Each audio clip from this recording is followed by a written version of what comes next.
जय माता दी दोस्तों। दोस्तों, आज वीकेंड है और आज हमारा कुछ नया सीखते हैं।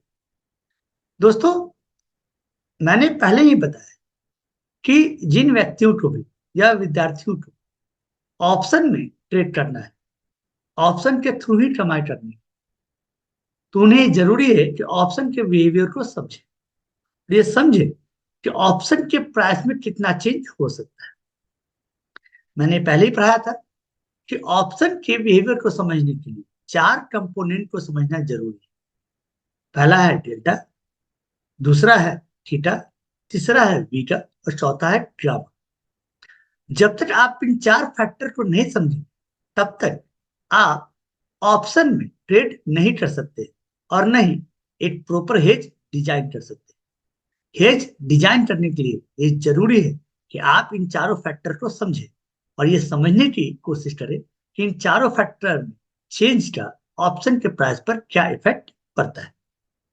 मैंने डेल्टा पहले ही बताया है, इसलिए आप उस वीडियो में जाकर देख सकते हैं कि डेल्टा क्या होती है और वो ऑप्शन के प्राइस को किस तरीके से प्रभावित करती है। आज हमारा थीटा पर है कि ऑप्शन के प्राइस में थीटा का क्या महत्व है, क्या इंपॉर्टेंस है, थीटा कैसे ऑप्शन के प्राइस को इफेक्ट करती है। तो चलिए वीडियो को कंटिन्यू करते हैं।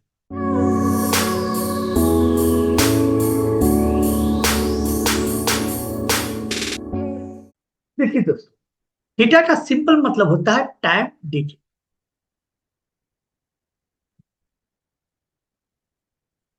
टाइम डीके का क्या मतलब हुआ? मतलब ये हुआ कि यदि ऑप्शन के किसी और फैक्टर में बदलाव ना हो, मतलब और सब फैक्टर कांस्टेंट रहे, मतलब मार्केट जो है कहीं और मूव ना करे, मार्केट आपने जहां खरीदा ऑप्शन को, मार्केट जो है उसी लेवल पे वही रहेगी। मान लीजिए कि 46,000 के आसपास बैंक निफ्टी है और आपने क्या किया, बैंक निफ्टी को इसी लेवल पे खरीदा, है ना। खरीदा, अब ऑप्शन का जो स्ट्राइक प्राइस था 46,000 का स्ट्राइक प्राइस आपने परचेज किया, या ऊपर जाने के लिए या फिर नीचे जाएगा। और मान लीजिए कि मार्केट जो है इसी लेवल पे रह जाती, तो आपने जो ऑप्शन का प्राइस पे किया है वो कितना डीके होगा, है ना। जैसे ही ये डे एंड हो जाए तो आपके ऑप्शन के प्राइस में कितना कमी आ जाएगी, ये आपको कौन बताता है? थीटा का वैल्यू। यदि मार्केट कुछ ना भी करे, यदि मार्केट कुछ ना भी करे तो आपको मालूम है कि ऑप्शन प्राइस चेंज हो जाएगा, ऑप्शन प्राइस वही नहीं रहेगा। मार्केट यदि कुछ ना भी करे तो वो कितना चेंज हो, मार्केट के कुछ ना करने के बावजूद, ये जो हमें बताता है, ये हमें क्या कौन बताती है? थीटा बताती है। मतलब आपने पूरे दिन मार्केट में ट्रेड किया तो आपको मालूम होना चाहिए कि आपके ऑप्शन प्राइस में कितनी कमी आनी है, ताकि उस कमी को दूसरे कंपोनेंट से उसको पूरा किया जा सके, है ना। डेल्टा के थ्रू, गामा के थ्रू, बीटा के थ्रू हम कंपेंसेट कर सके, इसलिए हेज बनाया जाता है कि थीटा के वैल्यू में जो गिरावट आएगी उसे आप मैनेज कर पाए। जैसे एक आइस क्यूब है, तो आप आइस क्यूब को छोड़ देंगे तो वो देखेंगे समय के साथ वो मेल्ट होती चली जाएगी, वो पिघलती चली जाएगी। क्या उसे रोका जा सकता है? आंसर है नहीं। वैसे ही ऑप्शन का प्राइस आपने जो खरीदा है ना, उसमें ऑटोमेटिक क्या होगी, वो चेंज होते चली जाएगी। मार्केट कुछ ना भी करे तो भी वो चेंज होते चली जाएगी। और जैसे जैसे वो अपने एक्सपायरी के पास पहुंचेगी, उसमें उतनी ही तेजी से क्या होगा, परिवर्तन आएगा। तो ये परिवर्तन क्या पहले से हमें मालूम होता है कि कितना परिवर्तन हो जाएगा? बिल्कुल। ये ऑप्शन का जो डेटा आप देखेंगे, ठीक ना, उससे आपको मालूम चलता है। तो मैं आपको ऑप्शन के इन चारों डेटा पे भी ले जाता हूँ और ये दिखाता हूँ कि जो वैल्यू है वो क्या बताती है। तो आज हम और आप सिर्फ थीटा को ही एनालाइज करेंगे। हर दिन थोड़ा थोड़ा पढ़ेंगे, ज्यादा सीखेंगे। एक ही दिन सारा चीज समझना चाहेंगे, ये संभव नहीं। देखिए दोस्तों, ये ऑप्शन चेन है और इसमें चारों ही वैल्यू दिख रही है। ये मैं आपको जीरोधा के साइट पे लाया हूँ। आप अपने जिस ब्रोकर के थ्रू आप ट्रेड करते होंगे उसके साइट पे ये अवेलेबल रहता है। ऐसा नहीं हो सकता है कि अवेलेबल नहीं, और बहुत सारे साइट पे ये अवेलेबल है, आप वहां जाके चेक करते हैं। देखिए, जैसे मैंने ये बैंक निफ्टी का लिया है, ये लेवल है, ठीक है। एक्सपायरी कौन सी है? 7 फरवरी, है ना। और डिफरेंट डिफरेंट स्ट्राइक प्राइस है। है ना, डिफरेंट डिफरेंट क्या है, स्ट्राइक प्राइस दी हुई है, इस तरफ कॉल की है और इस तरफ पुट की है। कॉल में देखिए 4 वैल्यू है, डेल्टा, थीटा, बीटा और गामा।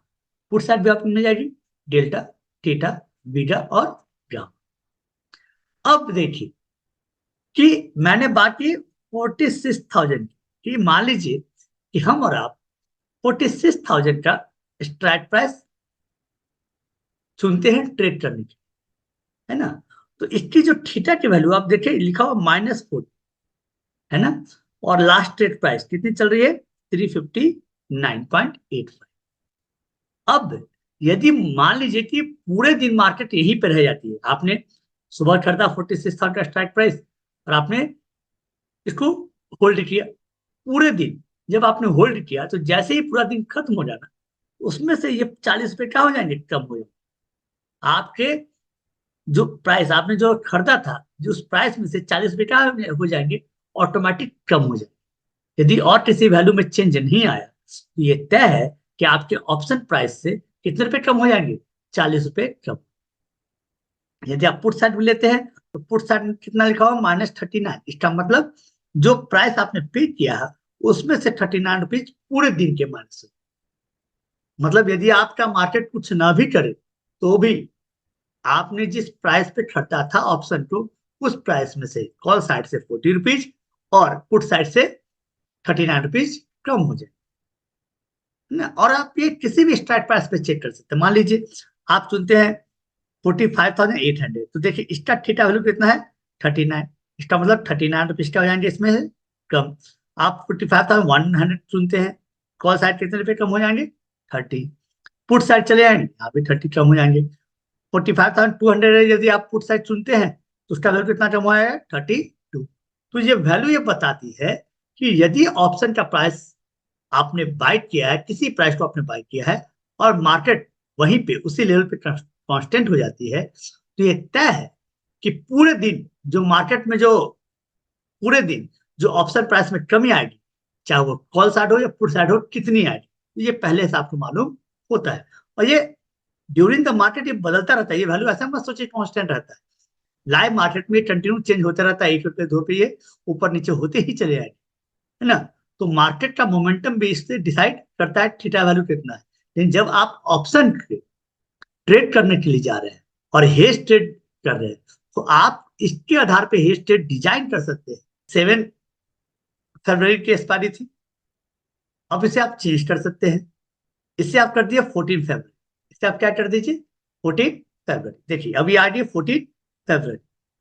अब इसमें देखिए, इसमें 46,000 का स्ट्राइक प्राइस, यदि आप 14 फरवरी के एक्सपायरी में ट्रेड कर रहे हैं तो 46,000 का देखिए कितना था, 26 से कितना है, 26। मतलब पूरे दिन इसमें केवल कितने रुपए कम होंगे, 26 रुपए। जबकि यदि आप देख रहे थे 7 फरवरी में, देखिए ध्यान से, यदि आप देख रहे थे 7 फरवरी में, तो ये कितने कम हो रहे थे, 39। ये कितने कम हो रहे हैं, 39। तो अंतर देखिए, जो करेंट एक्सपायरी उसमें थीटा वैल्यू ज्यादा डाउन हो रही है, और जो बाद की एक्सपायरी है उसमें थीटा वैल्यू क्या हो रही है, कम डाउन हो रही है। तो इसके आधार पे भी बहुत सारे हेज तैयार किए जाते हैं। ये अगर आप मंथली देख लेंगे, मंथली में और कुछ आएगी, 29 फैब देख लीजिए, है ना। तो 29 फैब में आप देखिए क्या हो रही है, 46,000 की जो है उसमें कितना वैल्यू कम हो रही है, केवल और केवल 16 रुपीज कम हो रही है। कितनी कम हो रही है, केवल 16 रुपए कम हो रही है। तो जैसे जैसे आप एक्सपायरी के नजदीक पहुंचते हैं, वैसे वैसे आपके ऑप्शन प्राइस में बहुत तेजी से कमी आती है। और जितने दूर होते हैं एक्सपायरी से, आपके ऑप्शन प्राइस में टाइम वैल्यू धीरे धीरे बहुत कम होता है, ठीक ना। मतलब घटने की जो रफ्तार है वो कम होती है, लेकिन जैसे जैसे एक्सपायरी नजदीक आती है, टाइम डिके या बोलते थीटा का वैल्यू बहुत तेजी से घटता है।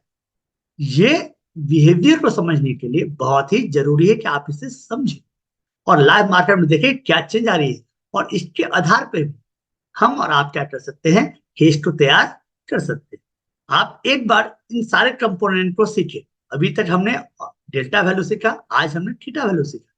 अभी तक आपने ये दो वैल्यू सीखा है, फिर बीटा और गामा हम लोग सीखेंगे। तो इस आधार पे हम और आप ये डिसाइड करें कि कौन सा हेज अच्छा रहेगा ऑप्शन। मैं चाहता हूं कि हेज आपको अच्छे से प्रॉपर रूप से हेज सिखाने से पहले मैं आपको इन सब चीजों के बारे में बता उम्मीद करता हूँ दोस्तों आपको ये वीडियो पसंद आई होगी। फिर मिलते हैं किसी और वीडियो के साथ, तब तक के लिए जय माता दी, हर हर महादेव।